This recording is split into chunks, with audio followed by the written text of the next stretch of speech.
Big Balls Bob. Not to be confused with Tiny Balls Todd. I do have a body. It's very fantastic. More of a temple, really, than a body. I can't tell if he's doing a bit or not. I'm glad you brought that point up because Todd's a pussy. It's right next to Todd's OnlyFans. It's on the internet. Yeah, Todd's not dumb. I tried to get in a high honest English class once, and they called my parents and were like, hey, just tell him he can't do it. It shows. It really shows. I'm a dumbass, and I'm sorry. The first time you've been let out of mom's basement, right? Oh, no, I'm still in mom's basement, actually. I hate you guys so much. I'm going to throw these two guys into the screen so that if I die, they can carry on the legacy of crap that is this show.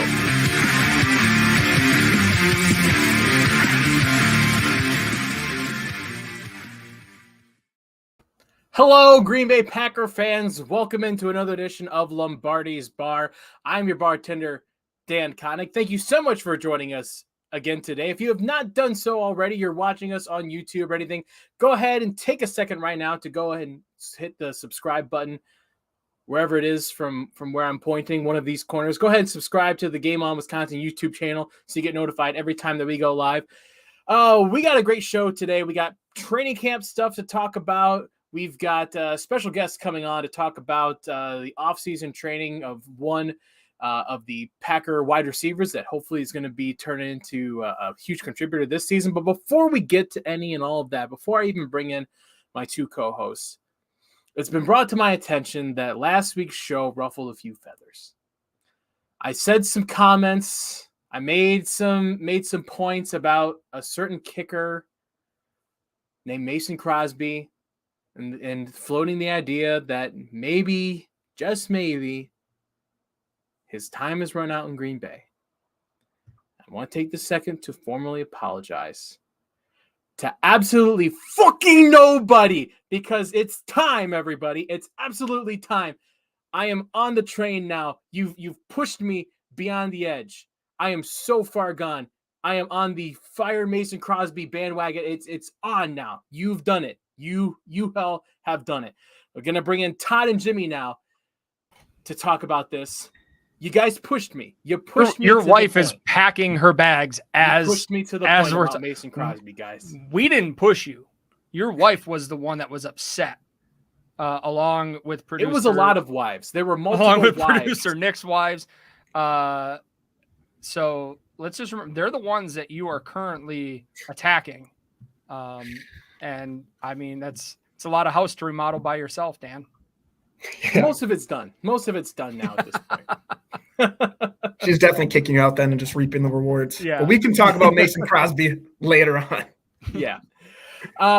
Like I said in the open there, we do have a special guest joining us today. Our very first special guest of the new Lombardi's Bar season. This guy is a fantastic wide receivers coach, great football knowledge, and got a chance to work with the Packers' very own Amari Rodgers over the offseason. It is our new friend to the show, TJ Brown. TJ, how are you doing today, sir? How's it going? Oh, we can't hear you right now. We're getting feedback. We can hear us. We can't hear you. Hello? Hey, there we go. There we go. TJ, how's it going, man? Everything going good. Awesome. It's a hot one in Atlanta today, or Georgia. Man, it's been hot all summer. Really been hot the past few months for real, man. 90 degrees. Yeah, I don't go outside. I've turned into a hermit. Yeah, typical Atlanta summer weather. Summer weather in the south. So before we jump into some of the questions specifically for Amari Rodgers, we know you're not just you don't just coach Amari Rodgers. You also work with other high school, college, NFL athletes. So who are some of the people that you all work with? As far as college guys, I've worked with Justin Ross, Amari Rodgers. I'm just gonna name some people. Calvin Ridley. Oh yeah, name drop it. Yeah. I trained CeeDee Lamb. I trained Frank Darby for the Falcons this summer. I trained a lot of people, man. It's just hard to, you know what I'm saying, point out. I trained so many people. Jermaine Burton down at Alabama right now. Trayshawn Holden from Alabama. I've been training him also these past couple months. Awesome. Couple big name guys that you're gonna hear about this year as well. So can we just we're all on the same page that Calvin Ridley's suspension is nonsense, right? Yeah, man, that's some. You can swear that's bullshit. You can say it's bullshit. It's crazy. At least not the whole, you know what I'm saying, the whole Right. season. Be a couple games, you know what I'm saying. But the whole season, that's a little different. Yeah, that's wild, man. I still can't believe it, but the NFL will be the NFL. Our first question about Amari. So going into this offseason, just like many rookies that have gone to Green Bay, it's a little bit harder to get all the reps that you want, especially during the game. It's just kind of how it's always been with them. They have a lot of veterans, especially with Devontae there last year. Right. But what was the biggest focus point this offseason to get him ready to go into 2022?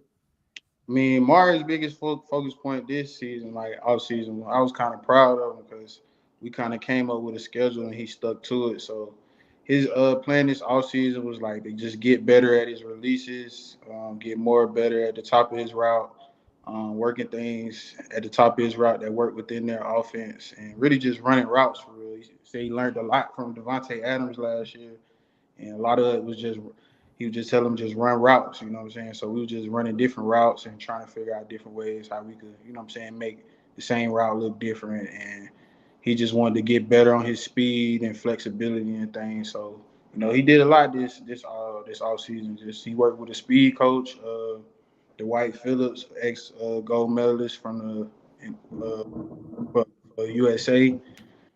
3 days a week, and then we'll go to the field 2-3 days a week. And you know, he had a strict schedule. He worked with my folks over at Adapt, just working in the weight room, working on getting explosive, working all those little movements just to help him out at the position that he's playing this year, just to stay healthy. Awesome. It kind of you kind of like segued into the next question pretty well, because I'm always interested, you know, when players work with coaches outside of like the team, you know, right? What is the, like, how do you guys come up with the training program? How much of the input on the training program comes from like what Amari wants or what he's focusing on or what he thinks works well, and how much of it is, you know, like what you're bringing to the table? Like how much of a meld is that? So a lot of it comes from, you know, just us doing what we do is like top shelf. Me and my brother Stephon Brown, we do it together.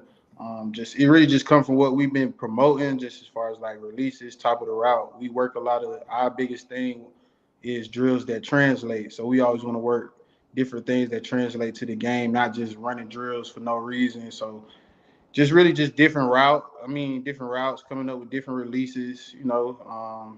And then just making sure what we working is that it falls in place with their offense, rather as far as steps at the top of the route, how many steps it is to the route, like different things like that. Can I go ahead? Go off one of the things that you said with doing drills that translate. Mm-hmm. What are drills that you see on, like, I don't know, Instagram or other social media that you look at and just think that is a giant waste of time?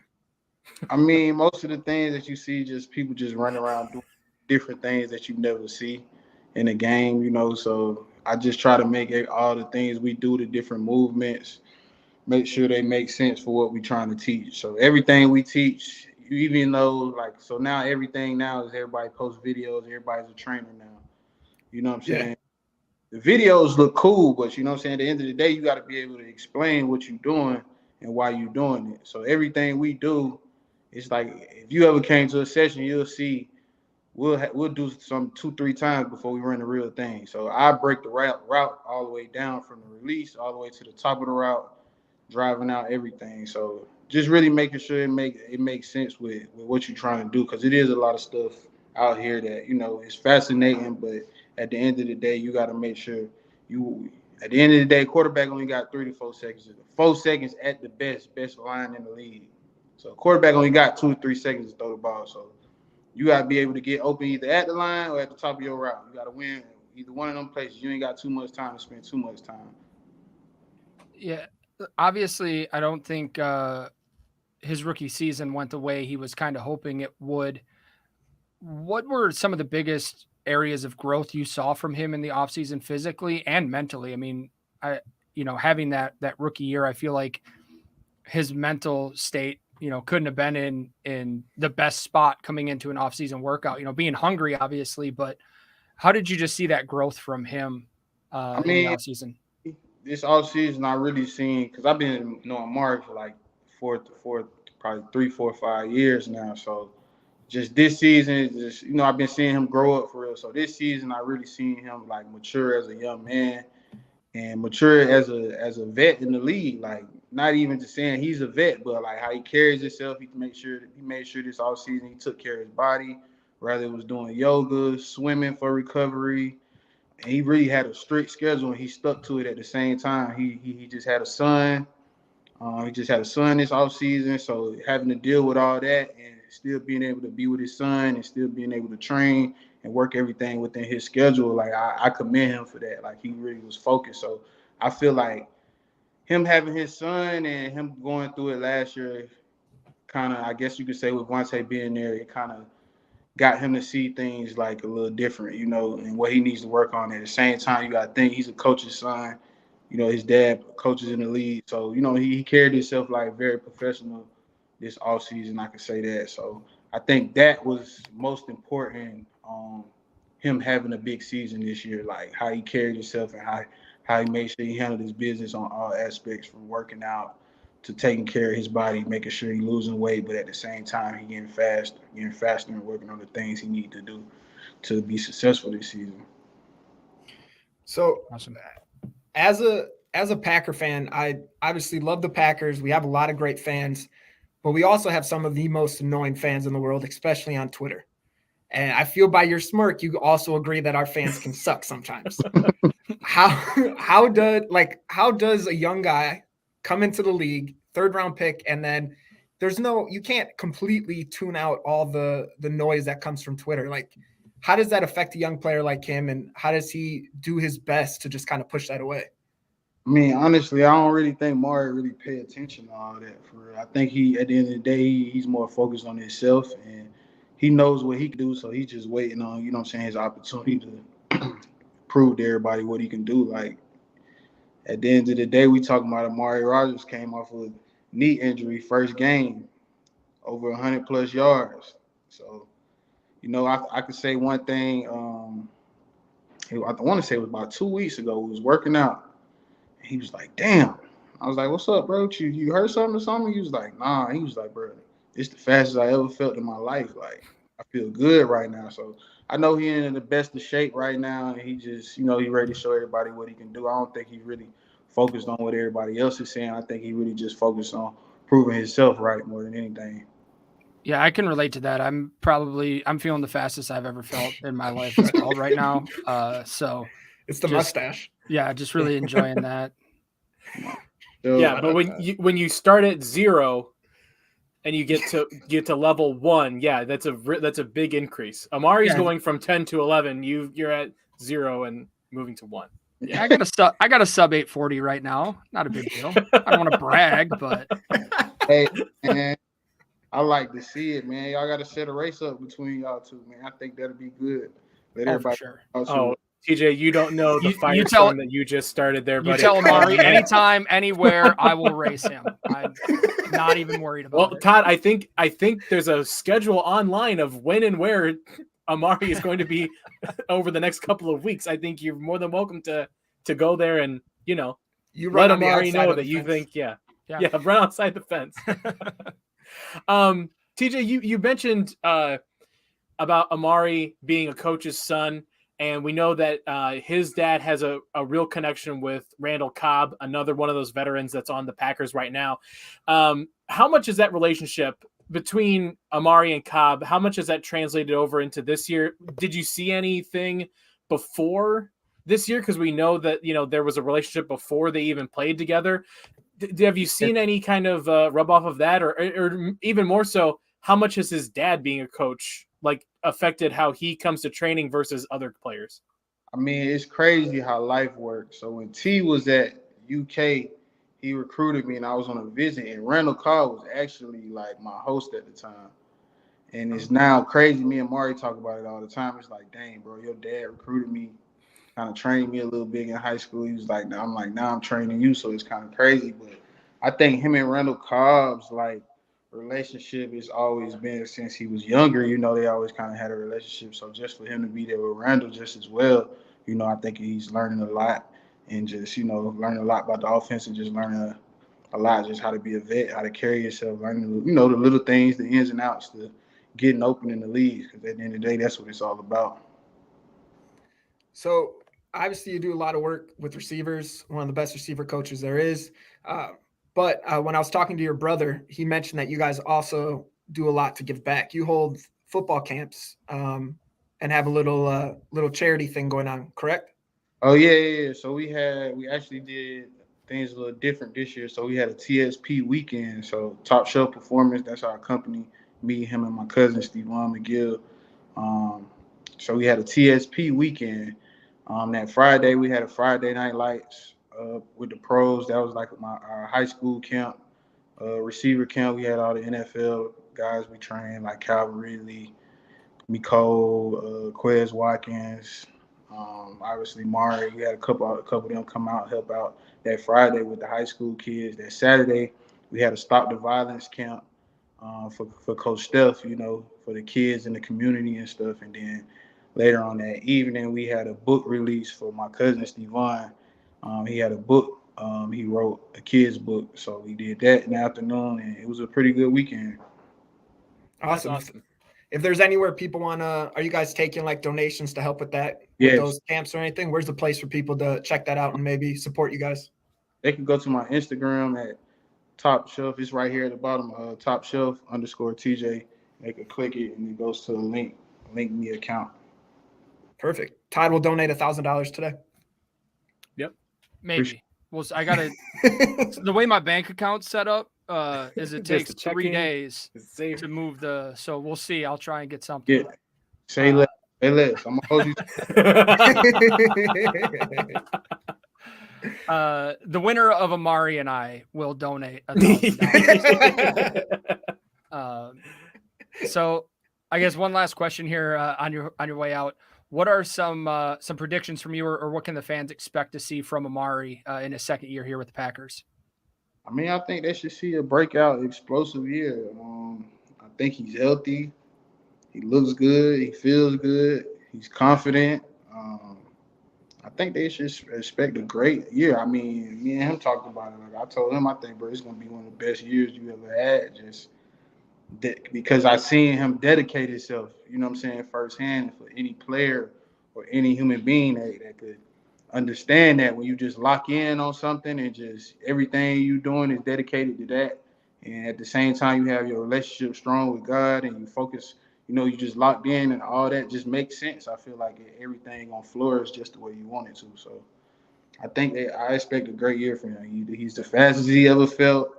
He looked good running his routes. He got a million releases he can use. He understands the offense. He understands the league a little more, you know. So I think all that's just big for him.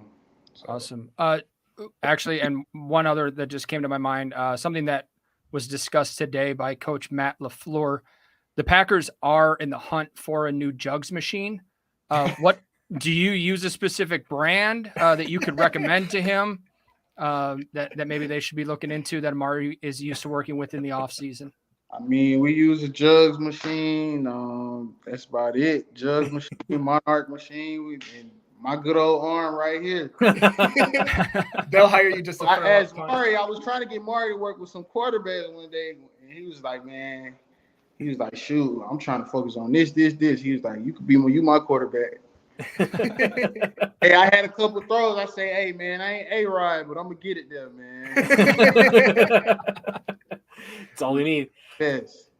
TJ Brown, thank you so much for joining us. We truly, truly appreciate it. It was fantastic insight into Amari and the offseason. Do you want to let the people know where they can follow any of your stuff and, figure out more about what you guys do or anything else that you want to plug? You can follow me on Instagram or Twitter. My Instagram and Twitter handles both right here at Top Shelf _TJ. You can follow me on Instagram. You see everything we got going on. I'm on Twitter here and there. Try not to be on it too much, but, I'm on Twitter almost, every day, just like everybody else, but more on Instagram. Got any kids want to work out in Atlanta, anywhere, just let me know. If you need 3 quarterbacks, we got you. Amari can catch it from us. I'm more of the offensive line type. So if you need someone to pretend to be offensive line, I'll be there for you. I got you. For sure. Thank you, TJ. We really appreciate it. Have a good one, man. All right, no problem. Y'all too. Thank you. Yeah, thanks again to TJ Brown for joining us. That tremendous insight. I honestly, the clip that does it for me, the sound bite, Jimmy is overwhelmed by the whole thing. The line of, that he just has like this realization in the offseason that this is the fastest I've ever felt. I love that. I'm going to tell you it when you have that feeling, it's incredible. Like it was for me, it was about 3 weeks ago too, where I just one day was out and I was like, man, I feel fast. I'm not by any means, but I felt like it. But yeah, it's great to hear, especially like I mentioned, he had, a non-ideal rookie year, only had 8 targets last season, some issues on special teams. So to hear that, he just went after it and is feeling physically that much better. That's incredible. Yeah. I have no idea what happened to Jimmy. Jimmy cares? completely bailed on us. Just... You want to just jump into to our bio? What the fuck? I'm in my Aaron Rodgers outfit. I'm the dude from that movie, Con Man, whatever. Dude from that movie, I'm Nick Cage. Movie. I don't know his name. I would have preferred you, Nick Cage and Wicker Man, but that's all right. Guys, let's jump into buy a round. How about you want to buy some rounds for people? What else are we gonna do besides sit here and watch Jimmy butcher movie titles? He looks like Mac from Always Sunny when Mac like dressed up and he's got like the duster on and everything. It looks more like that than that's also a compliment to me, so I don't even care. I was taking it as a compliment. Mac should be a bar for everybody, I guess. I'm wearing my wife's tank top backwards right now because it's the only white shirt we had in the house, and I forgot to get a beater at the store today. You've literally been talking about this for 3 days. I know, and I forgot. I went on like a daddy-daughter date with Hadley, and I said we're gonna stop at the store on the way home because I was gonna get milk and I was gonna get a beater, and I got milk. You got a pack of M&M. Glad to hear you got milk. All the on-brand, off-topic listeners will be happy to hear that. Yeah. This also, Dan, what Jimmy's doing right now is just backing you and I up anytime we talk about how frustrating it is to deal with Jimmy and his lack of responsibility. He's spelling it out right now for everybody else. I have been on top of my game. I don't know if I'd say on top of it, but it's been my better. Game's not that good. So yeah, it's still pretty bad. Anyways, buy around. Jimmy, why don't you start us up? Yeah, there? why don't you kick us off there, Nick? Yeah, in honor of our boy Aaron. Obviously, we're all supporting him today. I wanted to give a shout out or buy around for psychedelics. Clearly, he was indulging himself in some ayahuasca, some mushrooms, breaking down the ego as he said it, and that was right before he went on his back-to-back MVP run. Is it all because of psychedelics? Obviously. So shout out to them. Aaron, you can play tripping balls on acid. If that's going to help you, please do it. Khalil Mack can look like a 4-headed dragon running at you. I don't care as long as you're playing well. So buying a round of psychedelics for everyone. Okay. Terrific. Todd. I'm following suit here. I'm going with Aaron Rodgers. I listened to quite a bit. I mean, there's only so many hours in the day. I don't know how somebody's supposed to listen to like 2.5 hours worth of an interview in one day, but it was pretty insightful to listen to him kind of talk, not just about, the benefits that he's felt from the psychedelics, but to kind of put bring a little bit more attention to how the psychedelics and homeopathic, medicines that are out there, plant medicines, are starting to come to the forefront and really starting to help people and become more socially and medically acceptable. It was great to hear that. I think Aaron struggles with the balance between the East and the West medicines there, but as somebody myself who's used plant medicines in the past, it's an incredible experience. Not typically in the moment, but it's great. It's got wonderful benefits. There's all kinds of them out there. So do some research if you're interested. Definitely jump in. So great to see him kind of using his platform to expand the mind a little bit, if you will. Okay.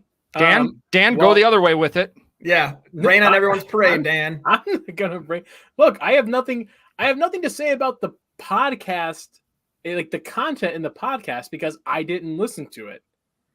Dan didn't listen to it because he hates Aaron Rodgers. I didn't get to read any recaps or anything. That's why I'm buying around for all the other podcast listeners, the people like you who went and spent the time to go listen to what he had to say, so that I didn't have to sit there for 2.5 hours and listen to whatever it all was. You don't have to sit there. Like you can do stuff while you listen to podcasts. You can do it in trust me, I know I do stuff. I don't want to have to sit and listen to that for 2.5 hours. There's only so much of that. I need to take that in chunks. So I appreciate the people that did go and listen to 2.5 hours straight. The real sycophants out there that listened straight through. I applaud you. Thank you. It really was good, though. You should listen to it. It was interesting. Obviously, you're not going to agree with a lot of it and probably tweet about it and stuff, but it was interesting. I don't know. It's funny. Just someone at that high of a level, just not being like the stereotypical cookie cutter athlete. You just don't expect some of that stuff to come. Hold on. Real quick. Did Kelsey show up late? Because she's still referring to it as a household. I'm not sure if she got your bullshit. I don't know. I haven't seen my text messages yet, so I don't know if she watch the start of the show tomorrow, Kelsey, or just right when we're done, restart it, and you will. It won't be a household with him in it. Yeah, a house divided. No, look, what you're saying about the cookie cutter thing, that I in a way I do appreciate, because God forbid we could have somebody like Russell Wilson, who is, just an absolute let's ride robot machine. Yeah. Come on. Cowboys or what? Broncos Nation. Let's ride. Let's ride. We could have that.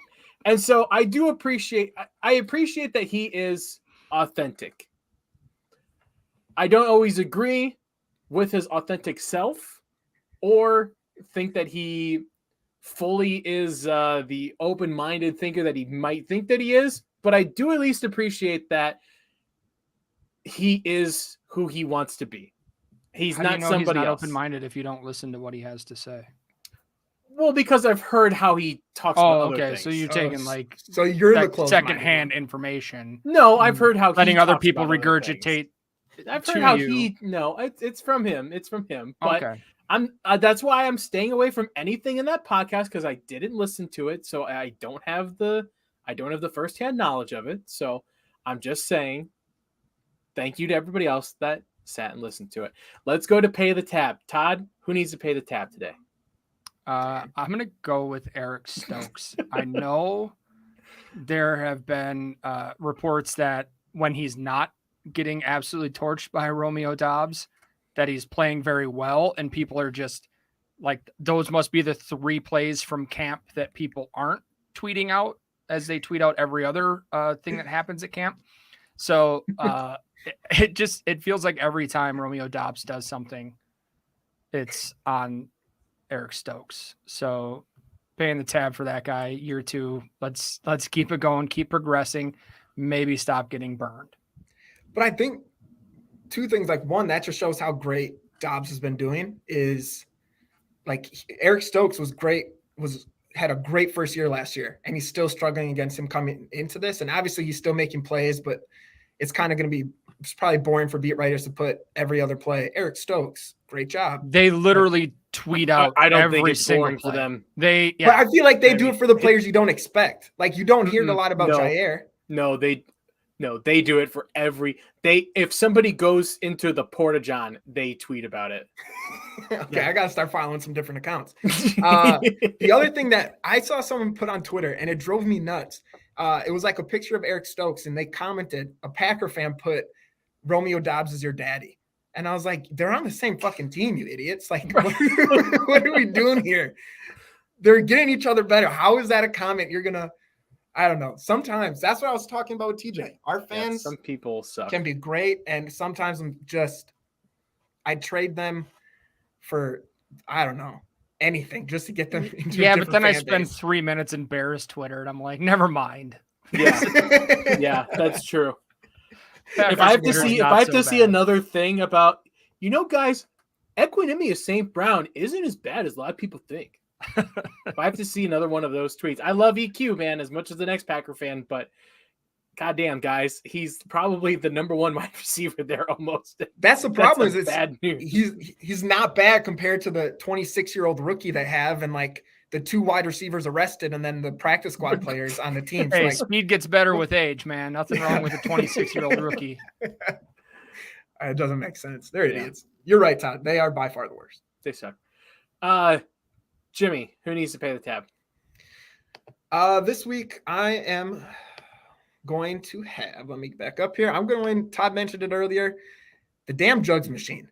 Because first of all, how do you have a shitty jugs machine? You're an NFL team. Second of all, it caused everyone on Twitter to have us like just freaking out about, oh, we have a horrible punt return. And then it finds out. I missed all of the jugs machine stuff today. So recap it for me. I missed it. So yesterday when they were doing punt return, they're doing the Keep it in your drills. pants, Jasmine. You perv. The jug machine would not get the ball like to turn over. And so Okay. it was really hard for the punt returners to catch it. It wasn't working properly. So it was hard for them to return it. And then everyone on Twitter was saying how horrible our special team unit was because they were missed punts, muff punts, but it was really just the ball was coming off that weird, not as you would usually get it for punt return. And then obviously everyone was going down the cut Amari Rodgers. He's horrible. And our special team sucks. And come to find out, just a malfunction, you big dumb idiots. Well, if the Packers had sold the naming rights to Lambeau Field, they would have had enough money to be good at special teams and would have won the Super Bowl last year. So maybe Mark, get off your ass and sell the naming rights and buy a jugs machine. There we go. Boom. Stack that paper. Yeah. Stack that head of cheese. Or use the money from the naming rights deal, put a roof over that thing, get some free agents. Another great idea. Another fantastic idea from the mind of Todd. Build a White House 2 so players have other options to go to, not just one. So you can go to the White House every year, no matter what. Yeah, There we go. exactly. Isn't there a strip club in Green Bay called the Oval Office? Oh, that's the one. That's the one I mentioned. Yeah. That's Yeah. okay. I believe so. I wouldn't know no first-hand knowledge. If that place doesn't look like the White House, what the frick are you doing? I love when you randomly censor. I'll do some recon on this, Dan. A little Please, research, please. and see what I can come up with. Todd's You know gonna what, just start Todd? If you ranking need all of them. backup, you just let me know. Yeah, I'll get a hold of Jacob and get the company credit card and go check this out. See what we're talking about. Lombardi's Bar coming live from Oval Office. Oval Office. Now welcome to stage Todd. He has to do the whole show while slowly stripping off his clothes. I think just put Todd up on the stage and have people just walking, but like trying to do their jobs around Todd on a table. Oh gosh. My pay the tab is for punishment around the entire NFL. Obviously, Deshaun Watson. I think that's a consensus. I think today, though, just recently, came out that the NFL is appealing the ruling, so we'll see what happens there. But the other one that was kind of the more of a surprise was the Dolphins getting docked. What, like, was it one first round pick or multiple picks? One first and one third. One first, one third. The GM isn't allowed to be a part of the team for like the first 6 weeks or something. And what happened to the guys they tampered with? Like, they were guys under contract that they tampered with, but those guys tampered back. Like, it's a two-way street. So, and it was Tom Brady, of course. So, but he didn't do anything wrong. Never. It was only the Dolphins. No, it was only one way. So, punishment overall. Let's get better at it. That's my pay the tab. What a great one. Yeah, I love the background, Tom. It was so hard for me to focus on Dan. Also, right. Andy, I'm not Joe Dirt. I'm Aaron Rodgers. Obviously. Step it up. Yeah, the hair is too dark to be Joe Dirt. Thank you. Yeah, Joe Dirt, more dirty blonde. Todd, we can't hear what you're saying. Yep. There we go. Turn the mic back on. There you go. There you go, champ. Producer Nick has confirmed in the chat, big time strip club guy. Every time I've talked to him, he's like, "Yo, let's go to the titty bar." I'm like, "Bro, yeah, it's 10 o'clock in the morning." Every time you try to call him, there's bass music playing in the background, and he's like, "What? I'm busy." Yeah. He just said to us before the show, he's like, "Hey, I might not be here next week. I might have a kid also, but I'll be at." But couch dances are 2 for $20. Yeah. Yeah. Anyway, he said the Oval Office looks nothing like the White House. Then shut it the fuck down. Shut it down. What are you doing? What are you doing? You don't name a strip club the Oval Office and then have it look like a shut down KFC. You don't do that. You have to go balls to the wall, literally and figuratively on that. I wish they just had every stripper come out with different like president masks on. So like it's a normal strip, but they just have a Look, I'm not here to kink shame Jimmy, but that sounds fucked up, and I'm not about it. As Todd pulls out like a Ronald Reagan mask he has in his house. Like. All right, guys. Packer news. In Packer news, let's talk about camp from the last week. What stood out to you? The jugs machine thing. Obviously, special teams is kind of something that people are focusing a lot of. But from my perspective, what I've seen on through the whole thread of everybody tweeting every little thing that happens at training camp, this defense is filled with dogs, and this defense is going to be good. And that's the first takeaway I've had from this whole week of training camp is this defense is going to be freaking amazing. We have really good starters, and I'm just so nervous for once we have our first injury because it's going to happen. And someone has to go in there, and it's just going to be such a drop-off. Ty Summers. He's phenomenal. You want to start this again? You want to start this again? He's so good. I have to – wait. So I was doing my prep for the show today, and I was using my phone. Prep for this? Yeah. Like when did we start? Writing on the Google Doc is my prep. I was using my phone, and I was about ready to type my pay the tab, and I was in the pay the tab section, and my phone immediately, I hadn't even started typing anything yet. The first thing it suggested I type was Chris. So I clicked it, and then the next word was Barnes. My phone auto corrects nothing in the pay the tab to Chris Barnes. Oh my gosh. I think our defense, I do think our defense is going to be good. I don't know. We need either another edge rusher, even though reports have come out that Tipo, whatever his name is, and Ladarius Hamilton have been doing pretty well coming in and getting some pressures, but someone tweeted, and I actually agree. I don't know how much of that is they've stepped up really well, or our offensive line, our makeshift offensive line is not holding up very well. So we'll see. I think kind of going into my big thing is just the offensive line's a huge worry for me of obviously when does Bakhtiari come back? When does Elton Jenkins come back? Is Zach Tom going to have to start at left tackle or right tackle, depending on where they put Yosh or Yosh. I don't know. That's my big thing. Once they get that solidified, which I don't know why it's such a worry, because every year we do this, like it's always musical chairs on the offensive line and they always somehow pull it out of their ass and make it work. But I think it's just this year we have we have more moving pieces than usual. Nailed it. Thanks. You got it, champ. This wig's really cutting off circulation to my brain right now. Yeah, that's what it is. I mean, Jimmy. Sorry, Todd. Go ahead. No, you got it. Okay. You mentioned like on the defense, injuries and the depth. Is there really a position though on this team overall where you could say like we could afford to lose a starter here and be okay? Because I feel like the depth situation overall really is a little tenuous at best. Yeah. Because usually you would say the offensive line, but that's when you have Bach and when you have Elton healthy, and those guys are starting now are your bench. But now it's, I don't know. It worries me. That's a good point.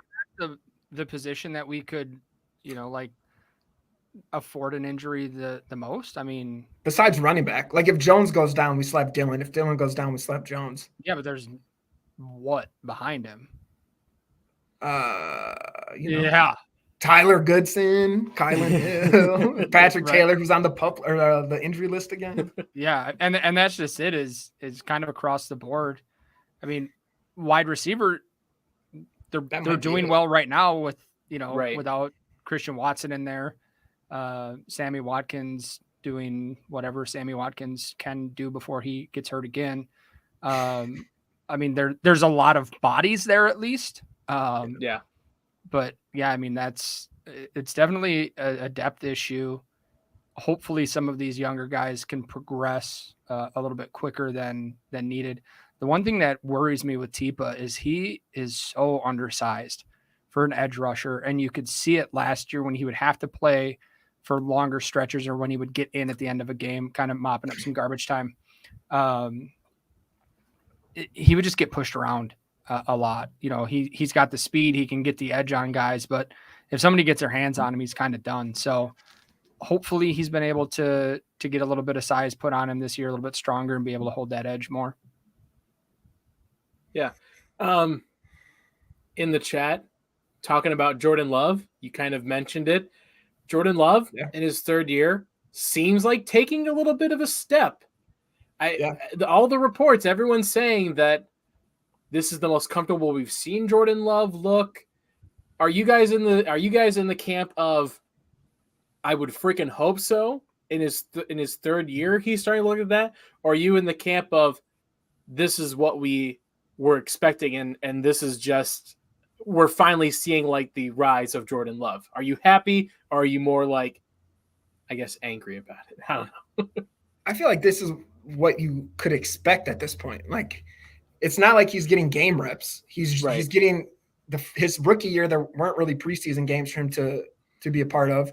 This year or last year, he missed time in the preseason. So like it's not like he's had a lot of game experience, and that's where you're gonna get the most development is actually in game stuff. Practice, obviously, you're gonna grow. Off-season stuff, you can grow a little bit, but it's kind of trial by fire too. Like Rodgers, his first year, the team struggled, but that's where he was developing and getting those skills up. And every year that's going to keep rising. So I love where it's at. And it was great too, because his best day of practice came the day after where they said was probably his worst, where he had that a missed throw in the 2-minute drill. And then just a bad decision to throw it in the middle of the field when there's only like time was running down, and he threw an interception in double coverage or something, just dumb stuff.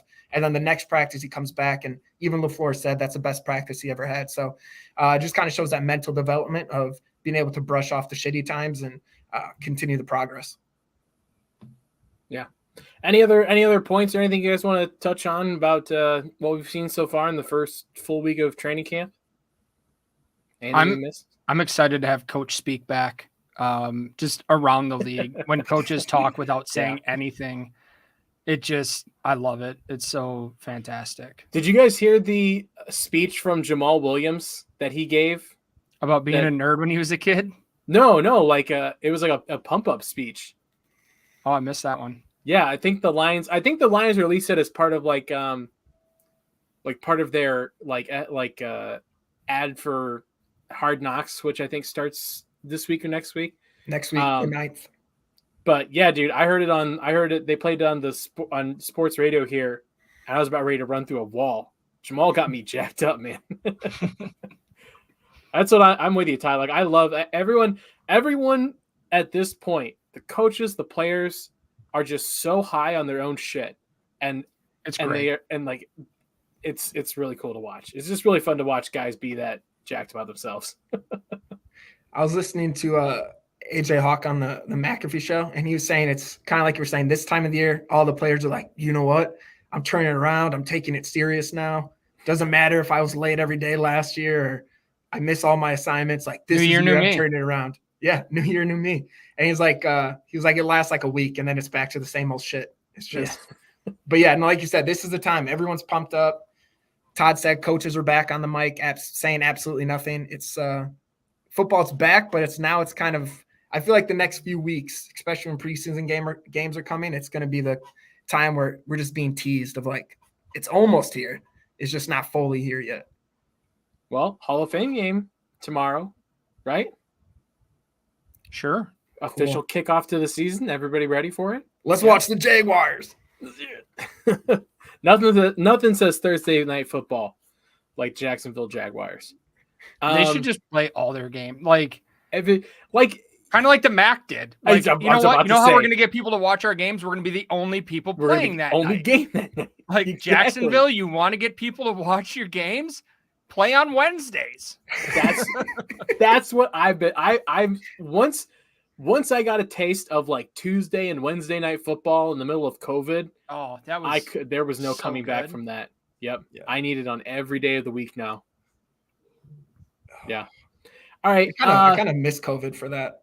Just not having anything for a couple months and just, one thing that a fair was point. brought up on the Rodgers interview today was when they were talking about, like, he mentioned the first couple of weeks of lockdown when, like, out in Malibu, like the sky got clearer and like everything just kind of slowed down. I remember being in Phoenix those first couple of weeks, and it like there were just more people like walking around outside. Everybody was all of a sudden carrying like mixed drinks everywhere they went. Like no one gave a shit about that anymore.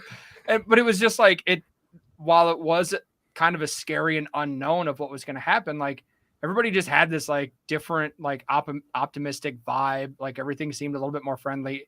It quickly got very dark. But like that first like week and a half of lockdown was kind of wild. Sorry, producer. I was just about to say, producer Nick put into the chat, we're going to need you to click on that, Nick, and tell us why Jizz is currently trending in the United States on Twitter. Todd did something. Here's an ad for Load Booze. Well, Nick, I can't talk. Nick signs up for a free trial of Load Booze. Let's do some bar bets. I got a couple one for Amari Rodgers. Hold on, Dan. This might actually be for you. Nottingham Forest, is that a soccer team? Yeah. Apparently there's a Dutch striker named Jizz Hornkamp that Nottingham Forest wants or something. I don't know. Okay. Yeah. Jizz in the forest, my man. Jizz in the forest. Another fucking soccer reference on this show. We're gonna get canceled. See, that's the thing. It's not even. It's Nottingham Forest doesn't even play in the Premier League. Dan, stop it. Our bad. 3. So that's where a guy. Okay, let's jump in. What's the first bar bet? Yep. Amari Rodgers catch a touchdown in a preseason game. 5 Bakhtiaris. Yes, he does. Book it. 3 Bakhtiaris. Yes. I'll go 5. Yeah, I feel like every wide receiver's gonna have to catch a touchdown pass at some point in the preseason. Dan, you can do your job. There's a lot of wide receivers out there. Gonna be a lot of scoring. Jordan Love season. Okay. The only other one I had. This is for a preview for his season. I should have looked up how many receiving yards he had last year. There's no way he cracked 200. Like, there's no way he even got closer to 200, right? I think he only had 8 targets. right? Yeah. Okay. So this year, wide receiver, huge open question mark. Over under 250 yards receiving for Amari Rodgers this year. Jimmy? Ooh, I feel like it's going to be close to that. That's why I put it there. Yeah, great one. I'm actually going to go under for the reason of they still have Cobb really utilizing that role. So God forbid if Cobb gets hurt, then I definitely would say over. But right now, everyone's healthy. I still think it's going to be a big development year for Amari. I'm going to say under, but I think he will crack 200, just not 250. 5 Bakhtiaris. All right. Todd? 5 Bakhtiaris over. I think he's got that. That's one big game and then contributing throughout. So I think he's got that in him this year. Yeah, I think Todd nailed it. I think it just takes the Amari Rodgers game to happen. You know, it was, you know, everyone puts Amari Rodgers on their bench in fantasy and he comes out and, you know, drops 110 and 2 touchdowns or something like that. So I'm not as confident as Todd. I'm going to go 4 Bakhtiaris, but I will say yes. I think he hits 250. Todd, you've added another bar bet to our list. Do you want to? Yeah. Over under Aaron Rodgers plays 2.5 quarters in the preseason. That's a good. I say. I don't know. I questioned myself right as I said it. I'm going to say over because I think he goes 3 quarters. I think he does 1 quarter, 1 game, and 2 another, and then that's it. I'm going to say he goes 3. So I'm going to say 5 Bakhtiaris over. I'm going 5 Bakhtiaris under. I think if he plays it all, it'll be 1 quarter each game, or literally maybe like 2 drives each game. 3. That's 3 quarters then. Or sorry, no, like he's not going to play the last game. I was thinking he's not playing the last game. There's no chance of that. So maybe 1 quarter in the first one, 1 quarter in the second, or just 1 quarter in the second. I don't think there's a chance he goes over 2.5 quarters. Yeah, I'm going to go 5 Bakhtiaris under. A possession, maybe idiot. 2 in the first, a quarter maybe in this. Like I don't think he's going to play a full quarter. He'll play 2 or 3 drives in each game. In the first 2 games, I don't think he'll play in the third. Is there? I don't know if I missed it. Who's the other quarterback on the roster right now? Etling. Etling. Okay. Do you think we actually see a lot? Like, I think we see a lot of Jordan Love. Okay. 3 quarters of Jordan Love every game. Put Etling in for the last quarter. Yeah, because I mean they've got to do something to raise Jordan Love's stock so they can trade him. To who though? Who needs a quarterback right now? Not right now. Somebody can get hurt. Somebody's going to need somebody in the offseason. You never know. You pick up that 50-year option. You're trading a guy that had a great preseason with 2 years left on his deal. That's worth a 3rd-round pick. That's fair. And Aaron Donald. There we go. Yes. I don't think the Rams have a 3rd-round pick to give. Yeah. They can give us Aaron Donald. They'll give us Aaron Donald in a 2030 3rd-round pick. That's what I was thinking. We'll pull the Patriots thing and just be like, I want a 2023. The Browns might be looking for a quarterback. Nah, I don't want him to get touched by Deshaun. No, they got Jacoby Brissett. Sure they do. Like I said, they're needing a quarterback. Guys, where can the people find you? Anything you want to tell people about? What wrap up the show? What do you got? What's going on? What's going on in your worlds? What's happening? The show fucking sucks.